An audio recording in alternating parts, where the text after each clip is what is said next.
Good evening, everyone. This is Alicia Johnson. I'm the Executive Director of Step Up Savannah, and we will be starting soon with our webinar tonight on compassion and action, featuring our guest speaker, Dr. Ann Mcdaniel. And we will be allowing people to go ahead and come on into the webinar and begin getting themselves connected. So we'll just give a few more minutes for everyone to join.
The time is now 5:58. We have a couple of more minutes. And again, we're just giving everyone an opportunity to connect.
All right, the time now is 6 o'clock. We thank you for joining us, Step Up Savannah, here with Dr. Ann Mcdaniel.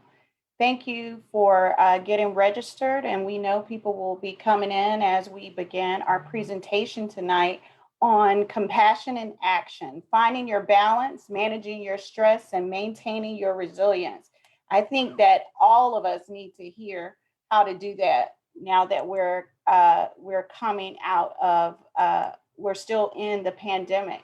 So your host tonight is Step Up Savannah, and this is a part of our Step Up Live series where we are providing community education and outreach around the issues that underpin poverty and economic mobility in our community.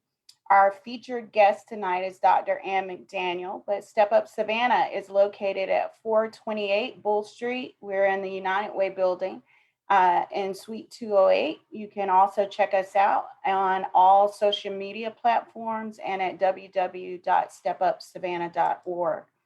So exactly what is Step Up Savannah? Step Up Savannah is a nonprofit organization that focuses on economic mobility and financial security here in the Southeast region.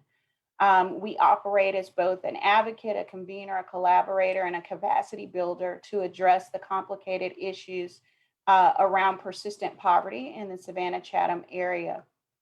Our vision is that Step Up Savannah believes that Savannah is a community where all people have hope and opportunity, and where we challenge injustice, and where all community members step up to reduce poverty.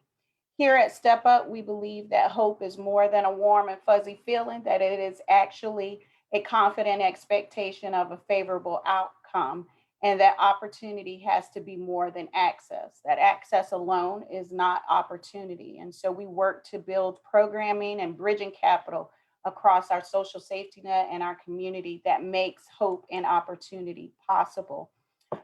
So when we talk about economic mobility, a lot of people don't know what that means, but economic mobility is essentially just the ability of someone to change their income or wealth over their lifetime.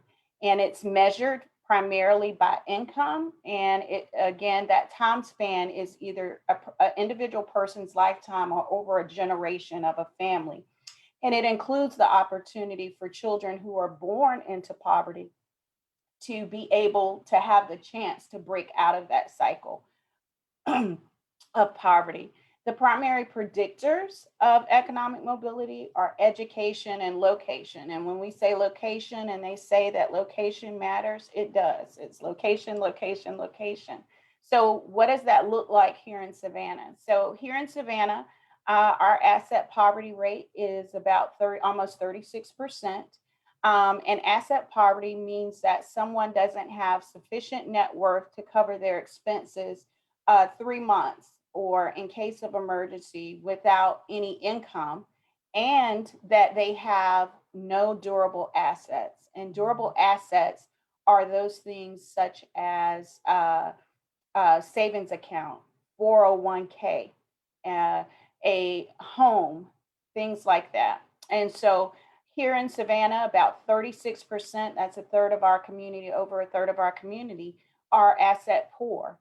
That means 1 in 3 of our children are born into a cycle of poverty. About 11.5% or more of our population is unbanked. They don't have a relationship established with a bank. 60% of renters in Savannah are spending 30 to 50% of their income on housing costs, so their rent burden. And close to 55% or about 55% of those individuals that are living below that federal poverty line are uninsured. So Savannah has a cycle of generational poverty, and that's why agencies like Step Up Savannah exist.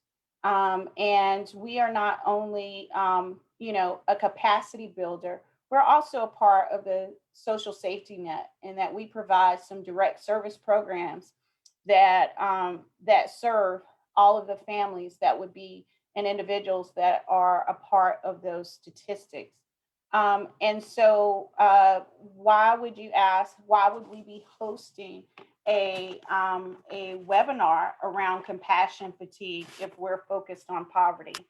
Because our social safety net, those that work at Step Up Savannah, those that work at the food bank, and all of our partners such as St. Mary's and Park Place, and we can name 100 or more of them that are serving the population that we serve, we hear a lot about the stories and the living in the tyranny of the moment that our population has. And so tonight we wanted to offer an opportunity to learn more about compassion fatigue and how we can help boost ourselves and our social safety net, and all of those who are listening who have experienced compassion fatigue, or maybe experiencing it and don't even know it. So tonight we invited one of our dear friends to talk to us and share her wealth of knowledge around compassion fatigue. So let me tell you a little bit about the presenter. Dr. Ann Mcdaniel is a native of Sumter, South Carolina. She's a forensic psychotherapist, a licensed professional counselor, a national board certified counselor, and a board certified distance counselor. She holds her bachelor's in business management from Claflin University. She has a master's in professional counseling, a doctorate in counseling psychology, and a postdoctorate in forensic psychology. She's also the CEO of McDaniel's Consulting and Counseling in Savannah, Georgia, and her experience includes counseling, coaching, teaching, speaking, and conducting workshops and seminars. And we're so excited to have Dr. McDaniel here with us and to share her expertise. So welcome, Dr. McDaniel. Thank you so much for providing yourself for tonight. Thank you for having me. Awesome.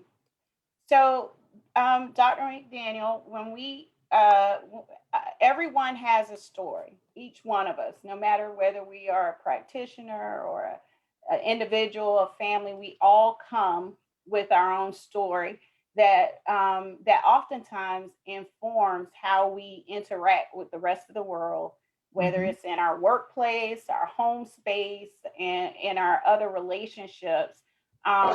What are some of the key contexts that you think is important for people to know tonight, that we all have a story? There's no shame, there's no guilt, but that we each, come to the table with our own set of baggage and story. I think you hit it right then when you said there is no shame, there is no embarrassment, there is no criticism about your story. Your story is your story. And when you own your story, then you know how to care for yourself. You know how to put boundaries in place. You know how to do the things that you need to do for yourself, because your story is important. You lived it, you experienced it. So it's important. So I think you hit it right on when you said, bring it to the table, bring your story to your table, analyze your story, assess your story, and say, what changes do I need to make now that I want to change my story and I want to develop a new story? And you bring out a great point, because sometimes we think, because we have a story and that story has a history, but the story also has a future. And Yes. right where we are in the middle of that story, right? It's yet to be written, our legacy, whatever that is. And we each can be empowered to change that story, to write a future story about ourselves. Absolutely. And the thing about writing a future story is that you get to have a say-so in that story. Sometimes the story we bring to the table is a story that someone else helped to create for us. We had no say-so in certain parts of it. We were given dealt bad hands in some part of that story. But when you're building that new story in the future, you get to have a say-so in it. You get to determine what you want that story to look like. Now, will that story happen overnight? It very well may not, and probably will not. But you still get to have a say-so and help design that story, help guide that story, help develop that story, so that when you look at that story again in the future, it looks more like what you want it to look like and not what someone else has created for you. Right, right. And so, and in doing that, part of our story could be that, that we may be more prone to certain things because of our story, or Absolutely. open to them because of our story. Is that true as well? Absolutely. A person who has been abused Mhm. may be more prone to be in abusive relationships, even if those relationships, and it doesn't have to be a romantic relationship. It can be a work relationship, because if that's what you're used to, then that's what you're going to gravitate to. So your story makes you more vulnerable to certain things. That's why it's important to know your story. That's why it's important to evaluate your story. That's why it's important for you to make changes in your story.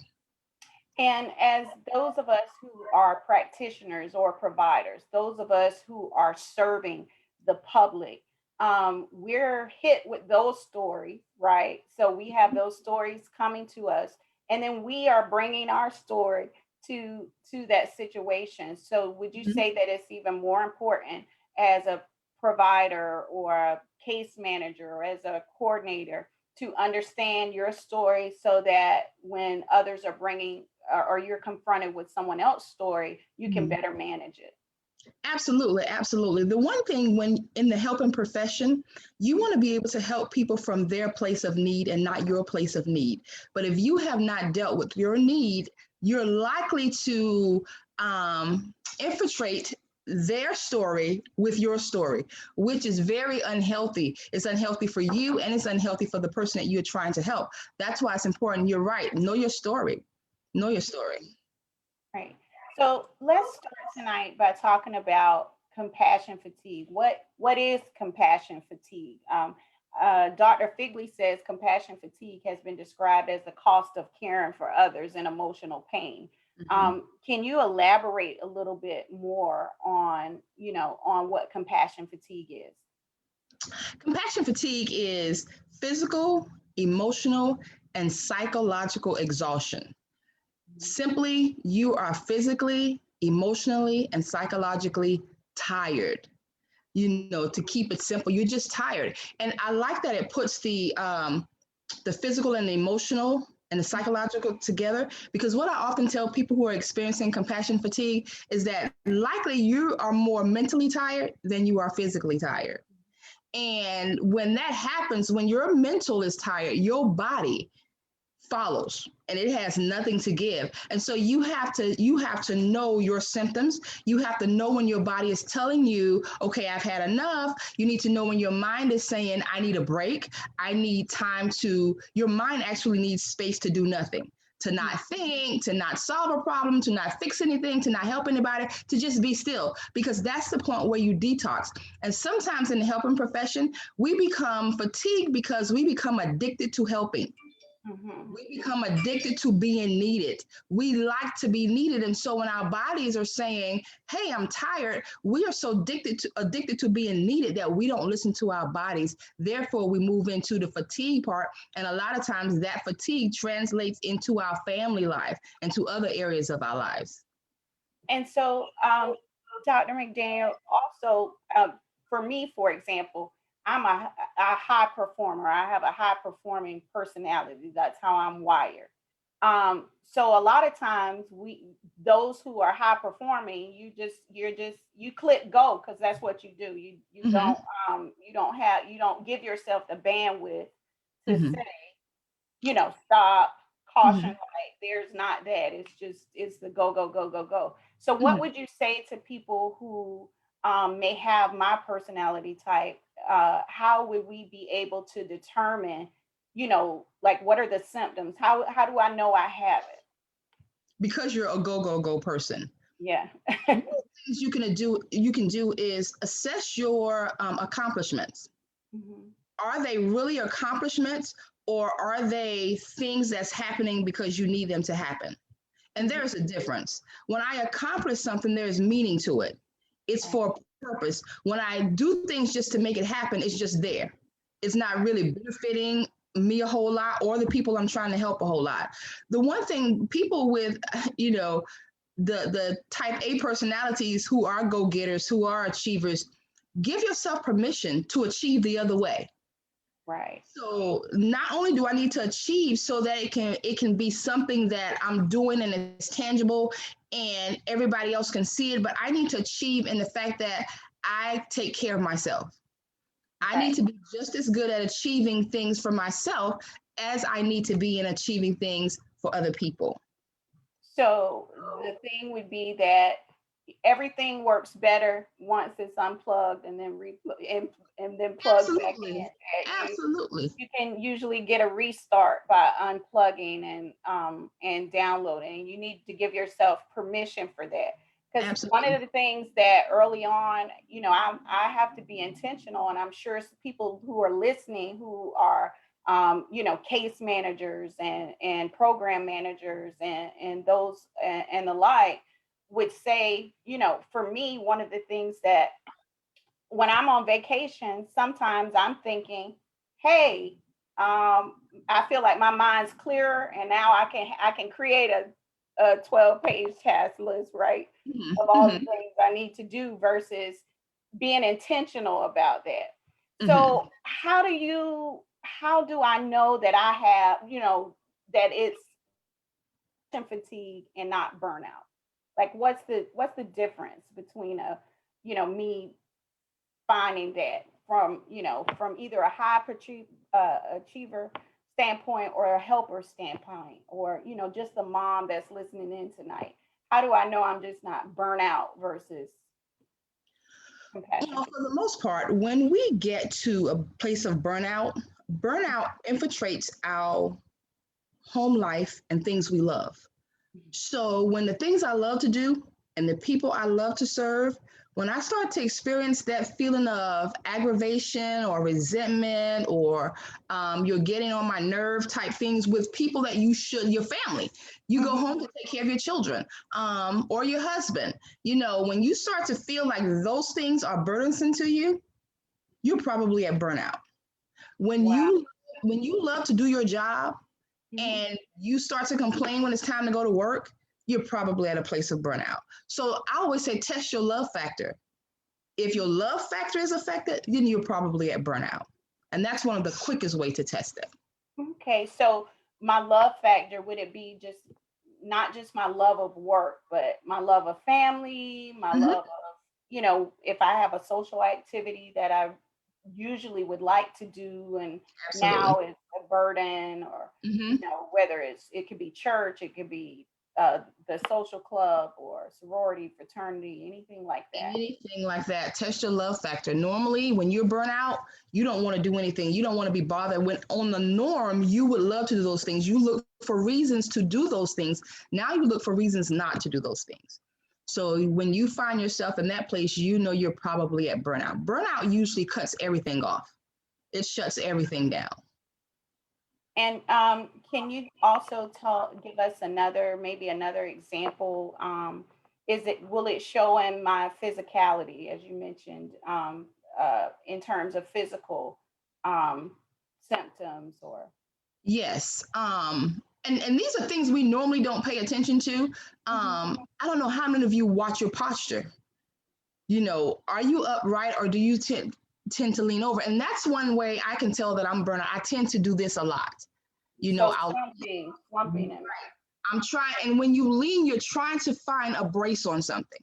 I mhm. don't have the energy or the strength to hold myself up. So I'm trying to find something that helps me hold up, helps me not fall all the way over physically. Your body will slump when you are physically tired, when you are burnt out, and you'll notice it even in your driving.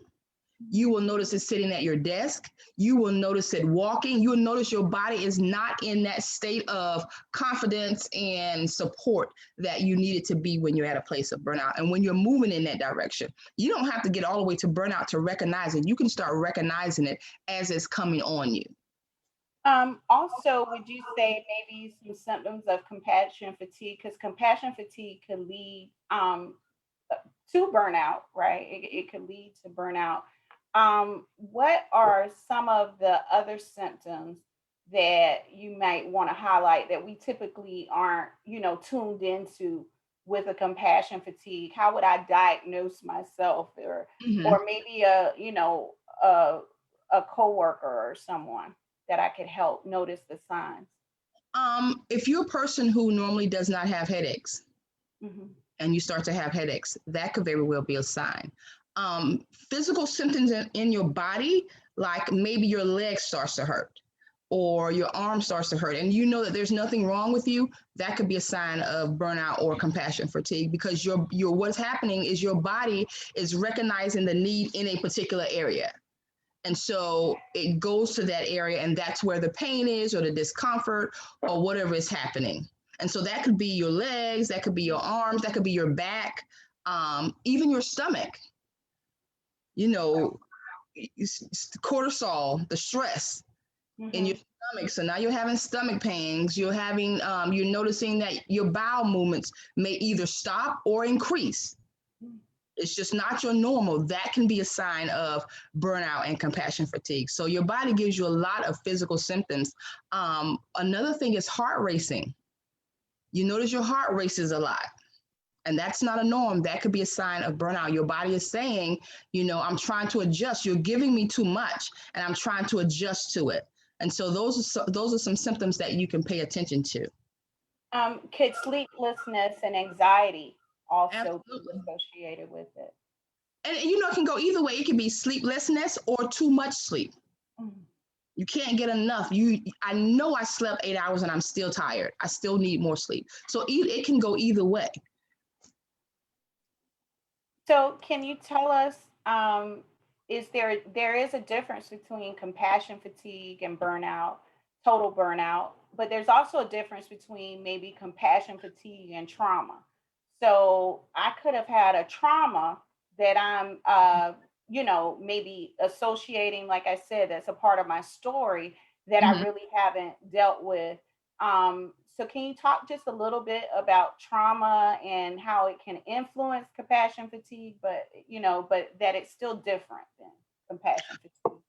Yeah. Trauma is an event Mhm. that happened, and I like to say it keeps you stuck in that place. So, for example, um, there was a time when I was in a car accident and I was hit in the back.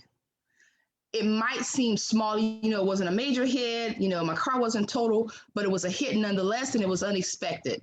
So when that trauma happened, and from that point on, when I'm driving, I'm always cautious of who's coming up behind me. So when a car is coming up behind me, what happens? I tense up. That traumatic experience has me stuck in the place that had where the accident happened. Somebody hit me, is going to happen again. So even with that example, how trauma can be, how that trauma affect me with my driving. Now I'm more tired when I drive. Well, not now, I'm better now, but during that time, now I'm more tired when I drive, because I'm so busy focusing on somebody hitting me in the back that I can't focus on the relaxation of just driving and getting to my destination. So if you have a traumatic experience that you have not dealt with, you have not processed, you bring all of the memory of that trauma, all of the experience, the feelings, the emotion of that trauma to whatever you're working with or whomever you're working with. And so now you're not only helping that person deal with their problem, you're also emotionally trying to process subconsciously your trauma. Yeah, And and so as you said, trauma is an event, and sometimes it keeps us stuck. We don't realize it, and we're rehearsing or repeating the mhm, moment. Then there could be triggers um, absolutely. that cause us to relive the trauma Mhm, and so on, and we can um, bring that to our work. In fact, trauma can be so advanced that it informs our personality, and as we're interacting with a person, I know, having worked with certain communities, when you're talking to them and they may escalate, or as you're mhm, working on a case or you're working with people and they escalate, and and uh it's really not that person. mhm, You're right. actually engaging their trauma or their tyranny of the moment. We have Absolutely. to recognize that they're in a cycle of, I'm choosing between my light bill and my food, Mhm, and I've had to do this for 2 years. And so mhm, now I'm talking to someone who's at the height of that mhm, versus, and who brings that trauma with them. And mhm. so it's important as a helper in the help community that we deal with our own trauma, as you said, so that we're not escalating with the situation, would you say? Right. And I think the thing is that we have to make people feel okay not being okay. I Right. think people don't deal with trauma because people will tell them, you should be over that by now. That happened 5 years ago, or that happened 10 years ago. And I don't think that's the right thing to do. I think if something is still bothering you, then you need to process it. Even if it was 10, 15, 20 years ago, it is known that sometimes the impact of trauma doesn't kick in until years later. So it's just like you may have a person who has been deployed and out of the military, and they have a trigger, something happens, and it triggers that trauma at that moment. So just because it happened years ago doesn't mean you're okay. And you have to be okay not being okay and getting the help that you need to process it. But the thing about it is you have to recognize it, and you have to be okay with your story. It Right. may be ugly, but that's okay. It's your story. Right. Let's work with it. Let's deal with it. Let's process it so that we can make it better. And so, as a result of trauma, like you just mentioned, maybe someone in the military, but it doesn't have to be in the military, No.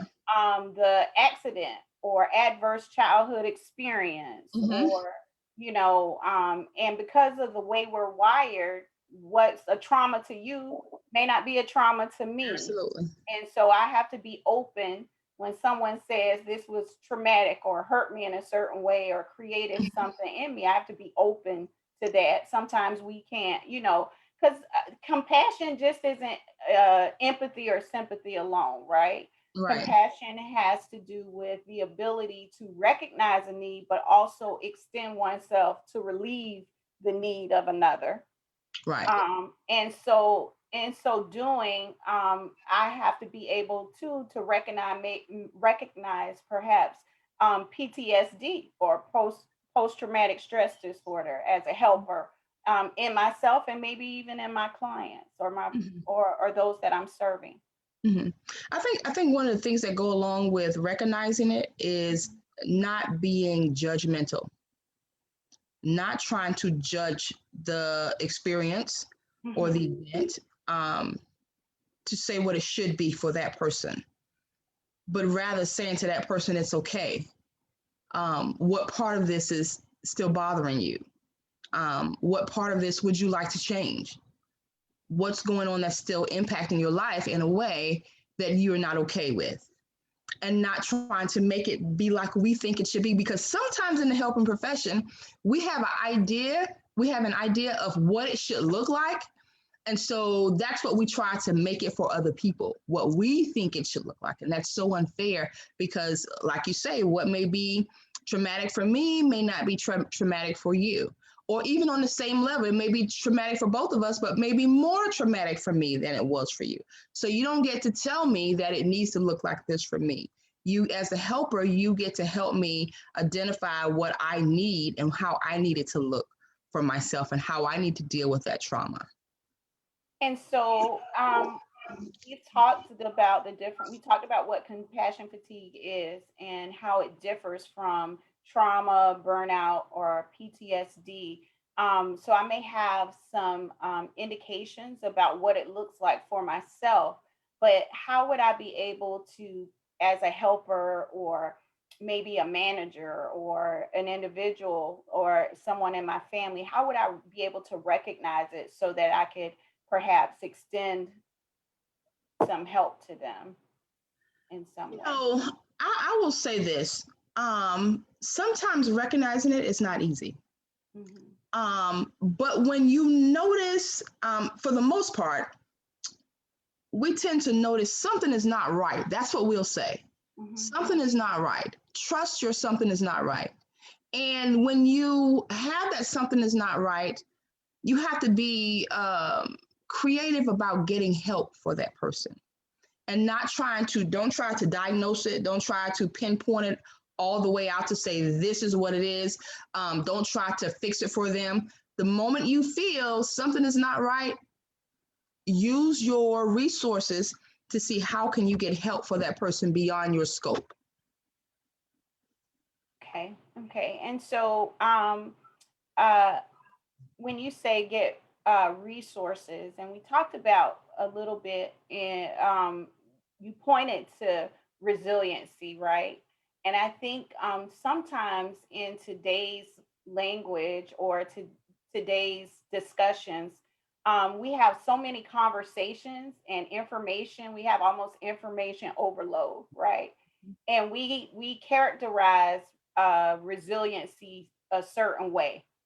One of the things that I like to tell people when we talk about people who actually live in poverty, or we work with people who live in poverty, is that they are excellent problem solvers.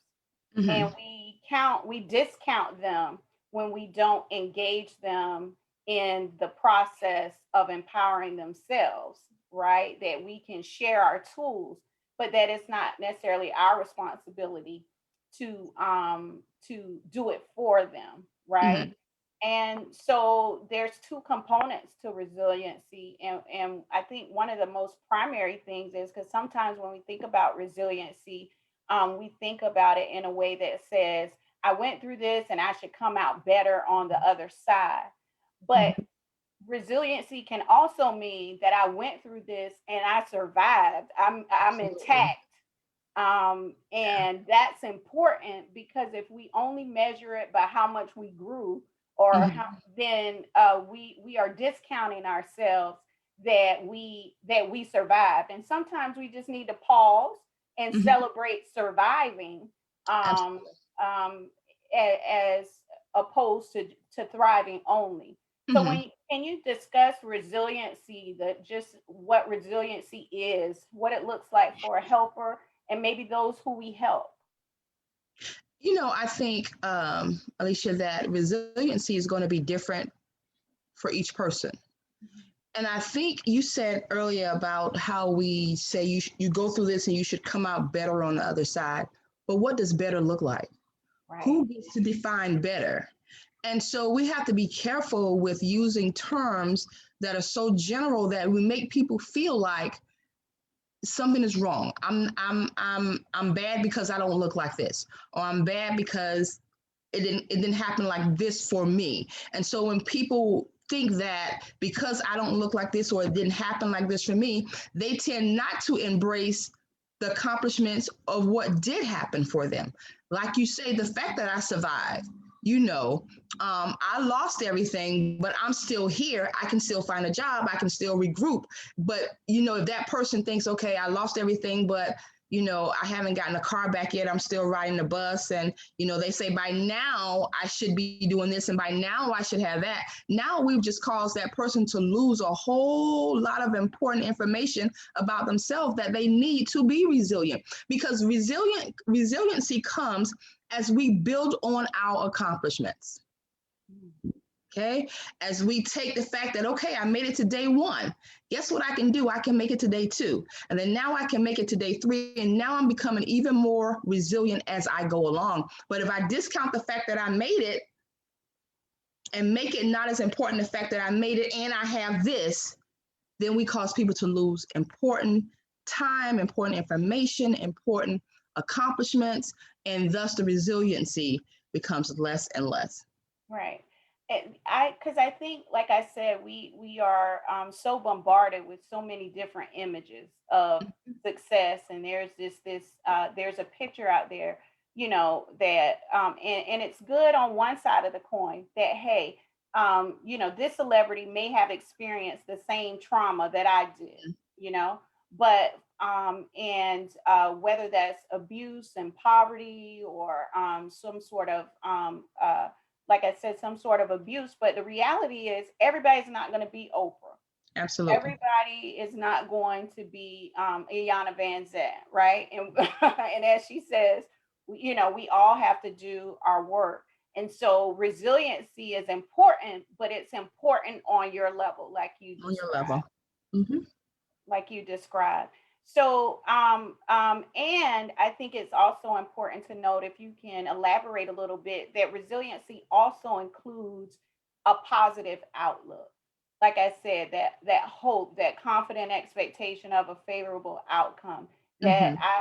if I keep going, eventually I'm going to get to this. It does include me changing my story, or the ability to see that I can forecast or write a better or future story, correct? Absolutely. And that's one of the things, when I'm working with my clients who are trying to move forward, it is important that you understand how you think about moving forward is going to impact how you move forward. So, and for the most part, when we talk to people about setting goals and things like that, we tend to think about a year from now or 5 years from now. What do you want to be 5 years from now? I like to bring people back to, what do you want to accomplish next week? Mhm. Let's bring it. Let's take the chunks and make them smaller pieces. And so if I take the smaller pieces and I say, okay, what do I need to accomplish? You can have the 5-year goal, but you will not get to the 5-year goal without accomplishing the weekly goals. I don't care how you do it, you will accomplish the weekly goals before you get to that 5-year goal. So let's look at what you can accomplish next week, and let's change your thought process about next week.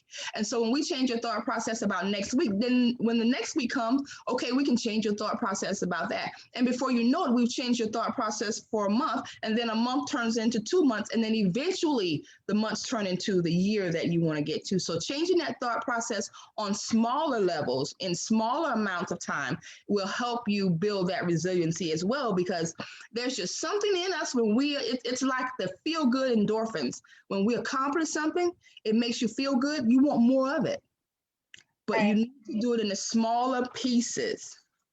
And that's important for us, even as helpers, that Mhm. we have to do that too, right? We have to eat the Absolutely. elephant in chunks. So Absolutely. so it's important that we do things that help us build our resiliency as we are serving others, helping Absolutely. others, and reaching out to them. So, Mhm. what are some of the key things that you think that we can add in to our lives that help us build resiliency and help us, refuel our tank? I think exposure. Hmm. What am I exposing myself to? What am I? Every day you should have a routine of ingesting something good. Podcast, video. You should have something that you are putting in every day. The second thing I think is that you need to find gratefulness. You need to find those things that every day I'm grateful. I have this app called the 5 Minute Journal. And every day it asks, what are 3 things you're grateful for? And what are 3 things you plan to accomplish today? And then you write your statement for the day. And at the end of the day, it says, what are three great things that happened today? So what I'm doing is I'm actually guiding my thoughts. We have the power to guide our thoughts to where we want them to go. And that's based on what I put in, what I expose myself to, and finding those places of gratefulness in every day. And so that is so key. I think that because when I'm talking to people, I share the lesson that I've learned. Like one of the most empowering things to me was learning that one, I don't have to believe everything I think, Mm-hmm.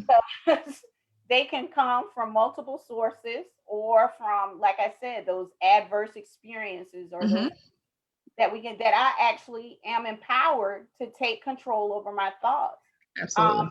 and my thinking patterns, that I could press the pause and create a new tape, that I Mm-hmm. don't have to do that. And as a helper, I can, when I come to work, I can reset every day. Absolutely.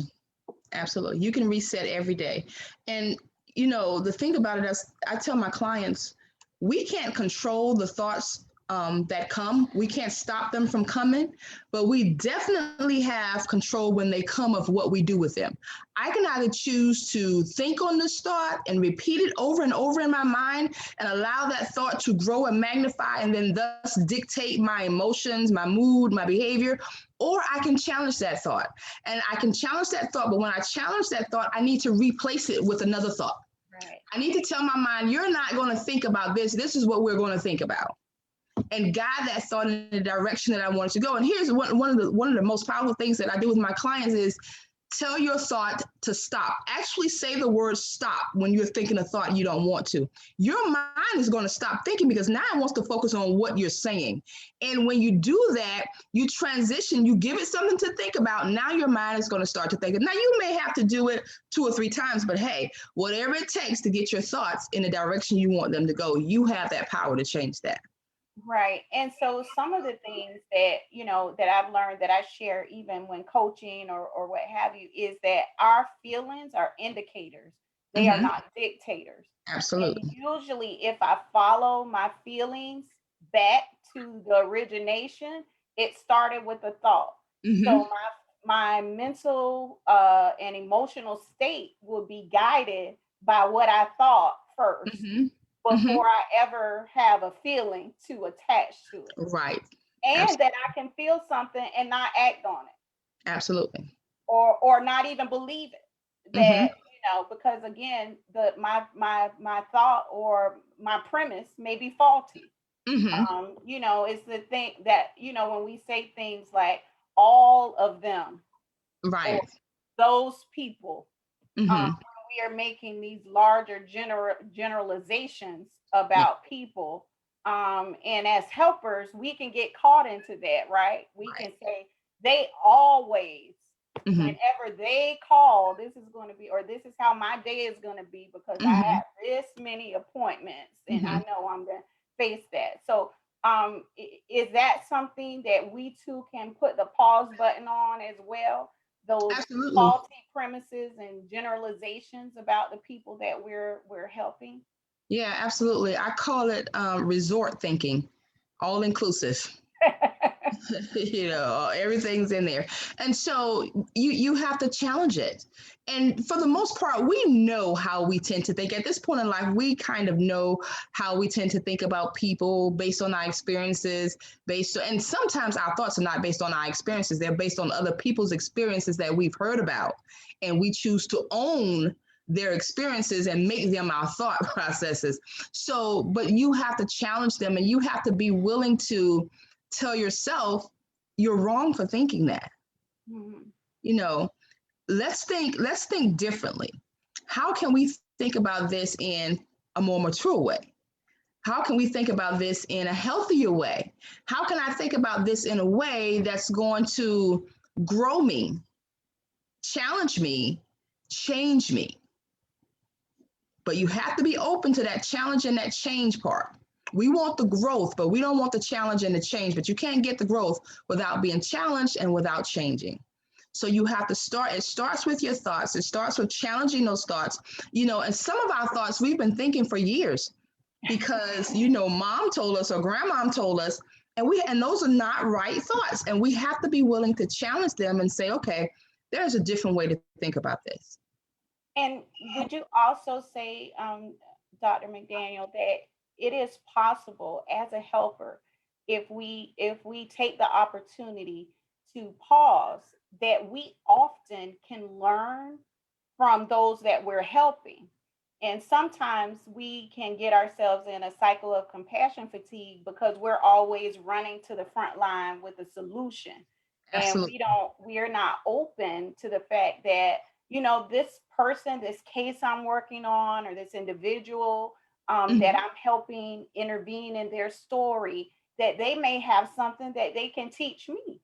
Absolutely. And I make it a point to learn from my clients on a daily basis. Every client I encounter, I want to learn something from them. And what helps is I will say to my clients, you taught me something today. I didn't even know that. I never thought about it that way. Because one thing that will do is will help build better relationship, because when you're helping people, it is a relationship. And when that relationship has I can't think of the word thinking about right now, but when you connect with the person, people don't care. I heard this saying years ago, people don't care how much you know until they know how much you care. And when you show people that you can learn from them, for some reason that does something. It makes a person feel good. It Right. makes me feel like, okay, there is some importance about me. I am good enough for something. And when you can build that kind of relationship, you can take people wherever you want them to go. You can help them in ways that they would never let other people help them because they don't feel intimidated by you. They are not afraid to be vulnerable with you because you learn something from them.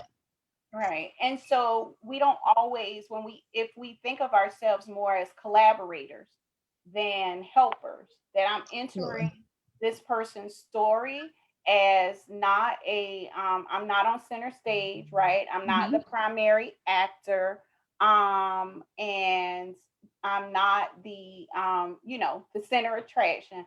I am the collaborator in this story. Right. I'm Right. not the director, so I'm not, just and there may be times where I have to switch roles as a helper, Right. or someone, but that my primary effort should remain as a collaborator. And Absolutely. if I'm a collaborator, I don't take the full burden of that Right. care, Right. because my job is to kind of come alongside and Right. help them carry their load, not to take it on myself, right? Mhm. You want to empower, not enable. And can you talk about the difference between that as a practitioner? Like, what's the difference between empowering and enabling? So when I empower people, I help them develop tools that they can use independently of me. So if I'm never around them, they can still use those tools to do what they need to do. When I enable people, they see me as the tool. And so none of the changes happen unless I'm with them, unless I'm guiding them, unless it's all about me. And you have to be careful that we don't become enablers because of our, as I said earlier, addicted to being needed. Right, And that's right. one of the things as helpers, we have to make sure we are not codependent. And so I'll have people say, I'm not codependent. I don't need anybody. But whenever you enable relationships to need you, you are codependent because it becomes about you. It's not about empowering that person to make the changes they need to make. It's about that person needing you. And that's codependency. And so we have to watch that as helpers too. So not only as helpers, because in a role like a manager where you have people reporting to you, you could be a counselor or a case manager where you have people coming to you. You could be a mom, a Mm-hmm. dad, Absolutely. and I think sometimes, even in my own experience, I can speak to, you think you're modeling a behavior and Mm-hmm. and helping the person along so that when you're not there, uh, they Yeah. can they can do it themselves or Right. what have you. But in some cases, there is a gap, right? Mm-hmm. So or they don't, or they come back. Mm-hmm. So in those cases, can you give us some advice of how can I'm modeling the behavior and I really want you to make the behavior a part of your toolkit. Mm-hmm. As the collaborator, I've walked you along, and then now when you're not with me, I expect that you are going to take this strategy or Mm-hmm. this framework, this new thinking framework, and implement it at the level of whatever you're encountering. Can you Mm-hmm. give some tips to the helpers, the managers, the leaders, the Mm-hmm. people, the moms, the dads that are listening, that they can have a tool in their toolkits to be able to say, hey, this is becoming codependent or enabling versus empowering. How Mm-hmm. could I change the direction if I see that happening? Mm-hmm.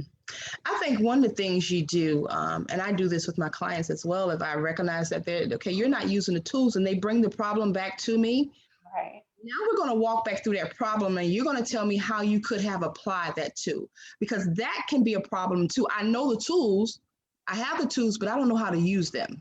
It sounded good when you were giving them to me and I took them with me, but I wasn't quite sure of when and how. So let's walk back through it. Let's take these tools that you were given and let's walk back through that situation and have them say when they could have applied the tools. Now, you may have to say, okay, let's think about maybe you use this tool, not that one. You may have to do some guiding, but take them back to a situation and have them work through it with you. That way, you know if they are able to use the tools because they may have the tools but not know how. It's like You buy a car for your child. They have the car, they have the keys, but you never taught them to drive. So they can't drive the car because they don't know how to put the keys in the ignition. They don't know how to, to turn the steering wheel. They don't know how to stop at the stop sign. But once you help them, you get in the car with them. You say, this is what you do with the brakes. This is what you do with the gear shift. Then now they know how to use the tools. Right. So if I'm helping someone create a resource plan for themselves, I can say, even in small actions, if you made an appointment, the next time you come or the next time I speak to you in a week, I would like for you to have contacted Miss Dr. McDaniel and set an appointment. Absolutely. And so now I've given them a clear cut goal. I've given them a deadline. I've given them Dr. McDaniel's phone number, and I've made her information available. So the next time I speak to that person that I'm collaborating with, that would be what they can bring back. Right. And so Absolutely. and I've actually delegated that. So Right. now it's not on me to make the appointment with Dr. McDaniel. Absolutely. Absolutely. Because you can say, okay, these are the things you need to do. You need to go to counseling. You need to get a job. You need to find some friends. Let's just say those three things. And so that person leaves going, okay, I need to go to counseling.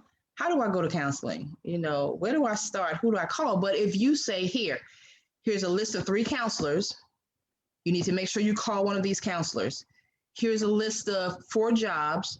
You need to call these jobs and see if they are hiring. And sometimes I will give people step-by-step instructions like, okay, your assignment for the next week is you have to go online and find 5 places that are hiring in Savannah. And so when they bring those 5 places back, okay, the next step you need to do now is you need to send your resume to at least 3 of these places. And then the next assignment may be, okay, now you need to do a follow-up call. So I'm not doing it for them, but I'm giving them the tools that helps them take the step-by-step process to get what they need. All right. And those are all great points. We thank you so much, Dr. McDaniel. We're gonna now open the chats and look for questions. So if you have questions, we're gonna take questions now. Up on the screen are some of the concepts that we described that help with resilience and compassion fatigue, like our nutrition, our sleep, our exercise, unplugging. And making sure that we're empowering those that we serve were some of the key things we talked about tonight. But if you have questions, you can go ahead and drop those now in the chat or in the Q&A function, as well as we're taking questions from online. So Alex, I'll start with you. Do you have any questions that have come into the chat box yet? Yes, one quite recently. Great question. Where do we draw the line between a warm transfer and enabling / codependence?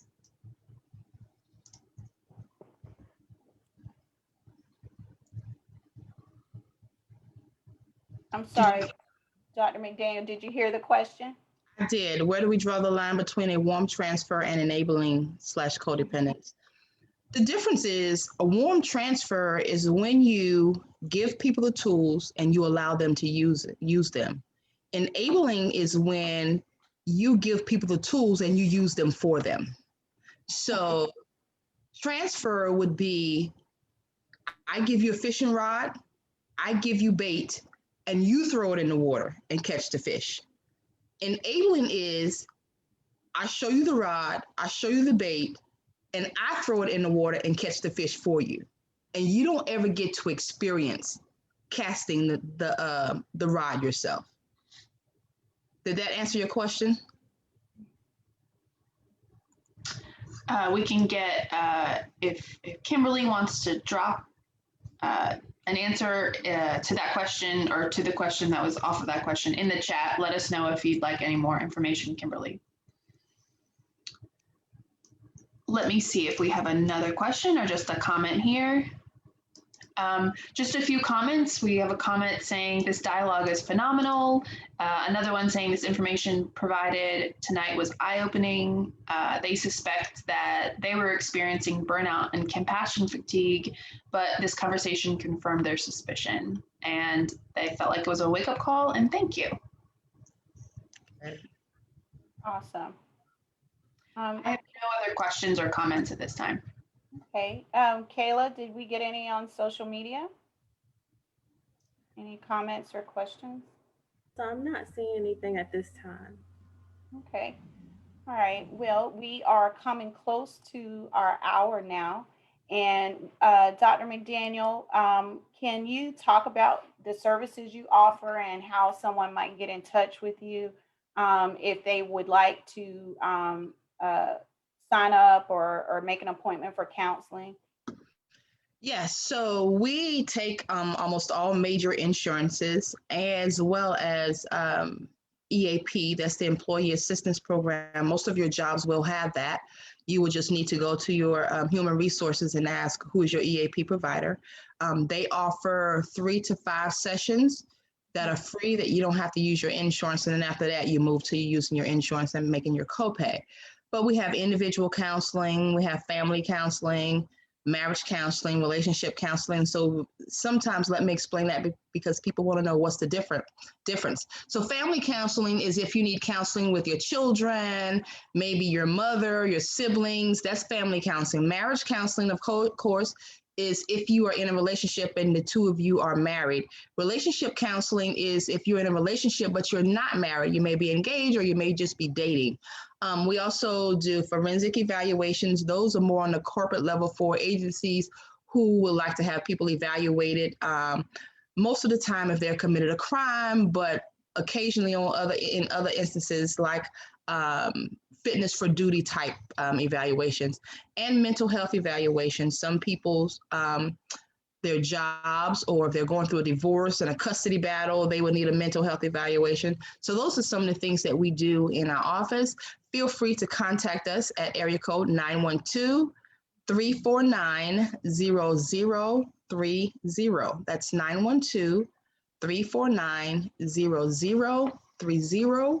Or you can visit us at www.mcdanielscounseling.org. All of our sessions right now are via video or telephone. We're not doing any in-person sessions until the pandemic is a little more under control.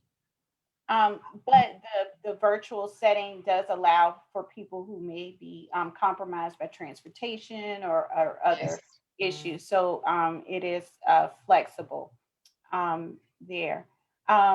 Again, we want to thank Dr. McDaniel for being with us. If you're interested in learning more about Step Up Savannah and our programs, all of our programs and direct service programs are free to participate, and that includes our financial literacy program called Level Up, our workforce development program entitled the Chatham Apprentice Program, our Neighborhood Leadership Academy, which usually kicks off in the fall, is free to participate in. And if you are a helper or work in an organization and would like to be a part of our Work and Family Network, which is a coalition of nonprofits and agencies here, you can also reach out to us at www.stepupsavannah.org, or you can call us at 912-232-6747. We also want to let everyone who's listening and watching know that there's an opportunity for you to participate and donate to the work of Step Up Savannah and allow us to keep providing our services free to the community by shopping with us at Kendra Scott on Saturday, May 1st from 1 to 3 p.m. It's just in time for Mother's Day, but every item that's purchased, 20% of that purchase will be donated back to Step Up Savannah to help us continue extending our programs to the community. There's a code there that's giveback-1E96. If you choose to shop online, you can use that code, which is also on our Facebook page. You can go there, and that code will be active for 48 hours.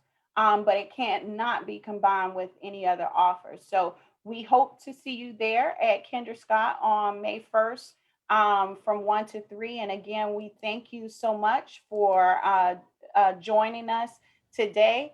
And we look forward to you coming back and getting and staying connected with us. May I ask one quick question as we have 30 seconds left? There was a last minute question dropped in the Q&A. As we close, are there any books? Sorry about that. Are there any books you can recommend which we can use as a tool in regards to compassion fatigue? I think the one book that I want to recommend is called Boundaries.